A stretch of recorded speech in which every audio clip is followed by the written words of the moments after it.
about protecting your network with tools that allow you to real-time prevent any attackers from attacking your system.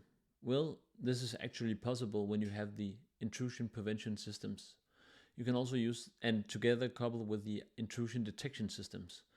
So eventually these systems will allow you to real-time monitor your traffic on the network by coupling into the network, and they will help you detect, and they will also prevent attacks that are going on by signatures, or they can also be enhanced with anomaly detection. So this is super useful when you have an organization, a large network that needs to be protected. But you should also remember that nothing comes for free. So if you like to implement gears, stuff, technical buttons or whatever, well, you might want to consider the cost of implementing such systems. So let's take a sip of coffee and remember to be careful how we spend our money and make a risk-based decision. Where is this actually going to help me the most in the network? Ask yourself that question. Where am I gonna really need this to enable a system that can prevent attackers? Because this is not costly, so it's expensive. So let's go into this talk where I'll be presenting you with the fundamentals, showcasing you some visualization that can help you understand and navigate this terrain or this sphere of preventions and eventually keep the bad guys out of your systems. I'll also be showing some tools, just quickly, how this signature-based prevention works and what tools are there to be used when you want to do that. You can also, and you can leverage for forensics or so different kind of tools here in the market. I'll just show you a very short bit of them, and then you can dig on for that further if you want to. So this video is for you who are new to cybersecurity, who wants to learn more and wants to understand what network can do and what they cannot do, and how we protect them. Basically just how we prevent people from getting in. So intrusion detection system, intrusion prevention systems are fundamental to the network security. And when we talk about network security, we will talk about the network layers, and we have the 7 layers here. So we have the application layer, presentation, session, transport, etc., data link, physical. So what we need to be aware of here is that eventually we have, these are the so the first layer and the 4th and the 5th layer, they will be utilized when we talk about intrusion detection systems and intrusion prevention systems. So this is essentially what they can do. They can discover DNS recon. So if somebody wants to do some reconnaissance, they will be able to prevent that, and a lot of other things also here at the application layer. So that's worms, viruses, Trojan horses, adware, malware. This does not come for free, so be careful how you spend your money and what you invest in. But this is a good investment at some locations in the network. So if we go down here, we can see the TCP. We can detect some port scans. We can detect some the TCP UDP layer here, transport layer. So we can port sweeps, TCP SYN attacks. So we want to also prevent those. Because they can also be indications of attack, indication of somebody who wants to get in, somebody who wants to disturb our systems. And we also see here the IP layer, so we can see fragmentation attacks, IP options, ICMP, reconnaissance, and DOS.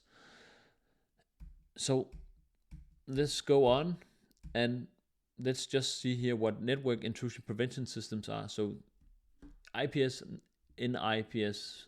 In this presentation, these mean basically the same words or the same thing. So let's talk what NIPS does, or the network intrusion prevention system actions are. They can have signatures, they can have policy, they can be signature based, they can be policy based, they can be anomaly detection based. What you should know is that anomaly detection is hard. So but this can preventionally discover unseen threats. So it will look for anomalies, and then it could block that or detect that and prevent that. While signature based, they are updated and updated against known threats, a database with known threats. So they will possess known threats if they are updated correctly and with the so that are discovered going on. So in those terms, you will be able to avoid known threats that are coming in. And policies, well, you can define your own policies. You will be able to reject things that violate your policies. So let's look at the signature. So when we talk about the signature, let's talk about also when we talk about networks, we talk about a server, we talk about a client that's connecting to that server. We have the system here that detects the signature of HTTP GET request that has some strings in it, and then it will match those strings onto a signature that it has in its database system or in the system that will eventually say, oh, here is something that is bad. And then we will see the policy based, and the policy based will be based on what your system, the context of your system, the requirements of your system. So you will perhaps have a system that of these components, like industry components that call the DECnet. So you will see that only DECnet traffic allowed here, but you see something other than that. You see something IP request. So that could be a way that your system, you will set up a policy. So here we have it again here. So you will see some kind of anomaly or some that kind of traffic that violates. So you have some industry components, and then you will prevent communication through IP traffic that is not needed. Anomaly, well, let's look at it here. So we have the client, we have the server. So we see some kind of UDP flood that can look like that can come in as a very different way, because UDP could be mixed up in some traffic, and you see that in a way that perhaps it could be looking both legitimate, but also to the naked eye or to any system. And we have some kind of anomaly detection that detects that there are too much. So we configure to see, like, look for the UDP, and now it somehow detects that this is based on what the current setup is, the baseline system, the baseline communication in the network. Well, UDP should not be too often seen. It's not often seen based on the baseline. So this is also a very difficult part of the anomaly-based systems, that you have to define a baseline that is sufficient for you to detect something that is anomalous. So the hard part is like going on, setting up what is the baseline of the company. Avoid that there are potentially attacks going on based on your baseline, and then you will ensure that the UDP, for example here, that it detects some kind of UDP that is not often seen in the traffic mix. Okay, so I hope that you are being able to follow me here on these concepts here, and please feel free to comment in the commentary. That I would like to hear if this works for you, if you are curious about learning more about this.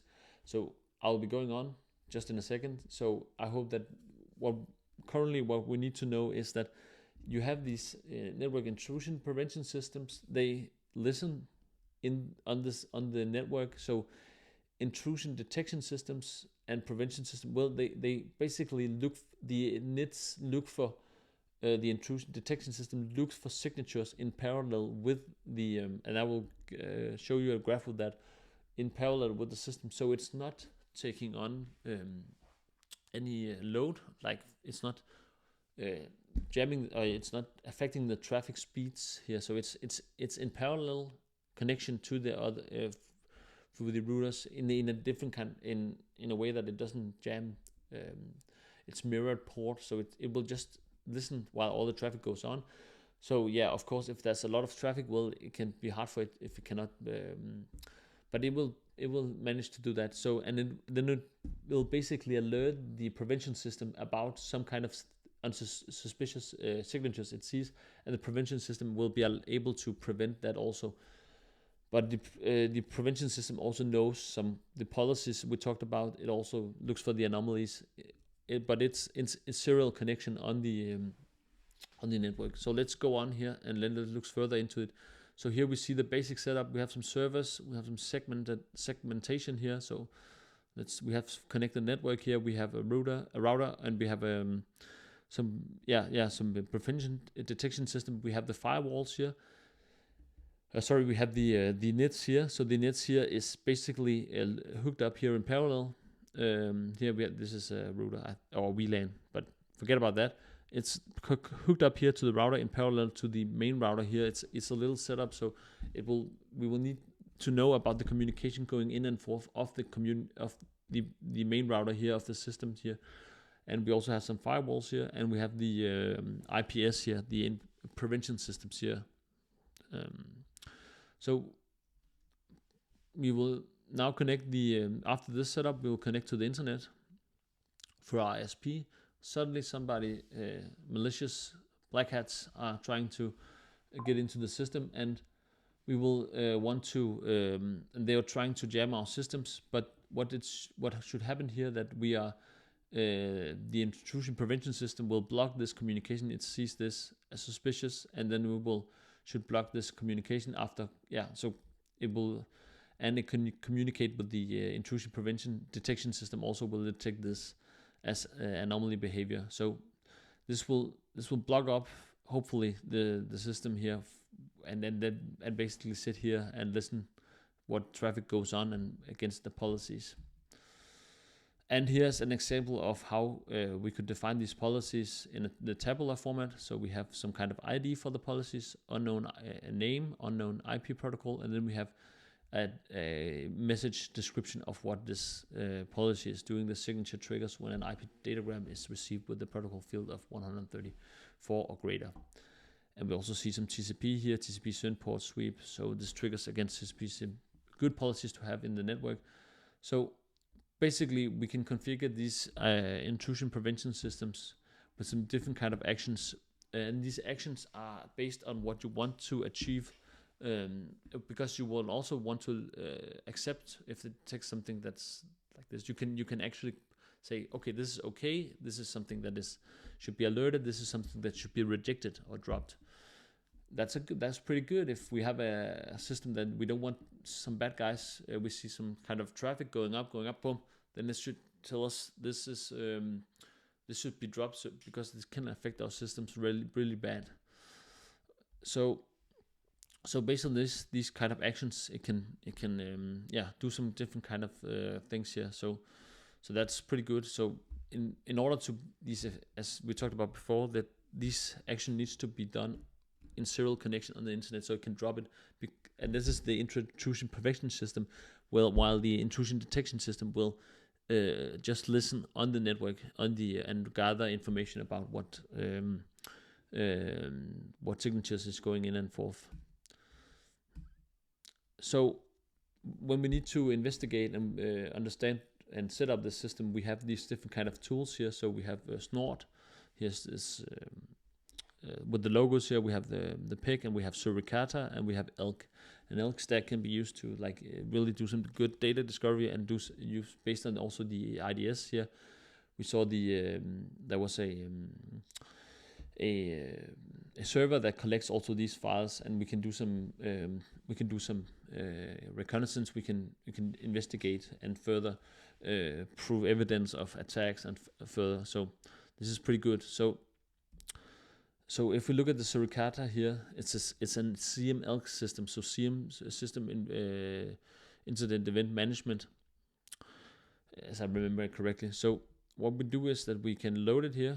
We can set up, after we have the Suricate, we can set up the rules here in the local.rules files, and we can restart. After setting the rules, we will eventually restart the Suricate. And this is the way that the rules look like. So we have an alert here. This is the action. Then we have looking at the protocol here, HTTP. And it's just, we configure it to look at anything that's coming in, basically.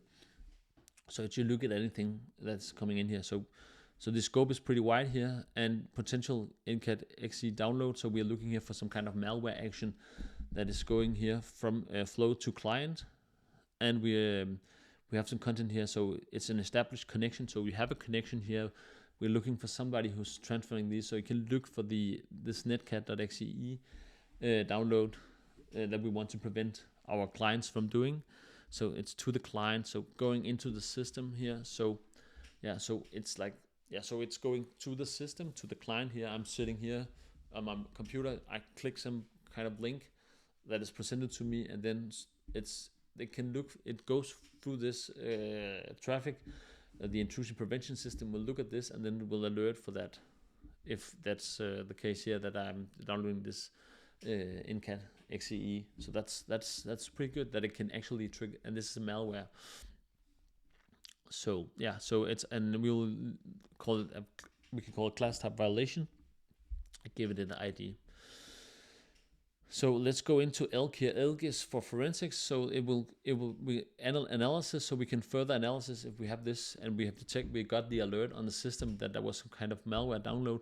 Well, we will actually go in and inspect this and prove that we did get the download here through the ELK system here. So that's a good way to analyze traffic here. So we can get some charts here, nice charts here from our dashboard for Suricate, and then we can see here, we can see it if we get a request as we look for, and executable here, we get some executable here. So we have an alert here, signature, and then we can also see here that there's some kind of NCAT XE here that we are downloading at some stage here. So that's important that we get this alert so we can go in and inspect further. So this was the end of presentation, as you can see here. So I hope this was a kind of brief talk, a brief introduction to intrusion prevention system, intrusion detection systems, and what they do and what tools are used here. And so I hope you found this video useful.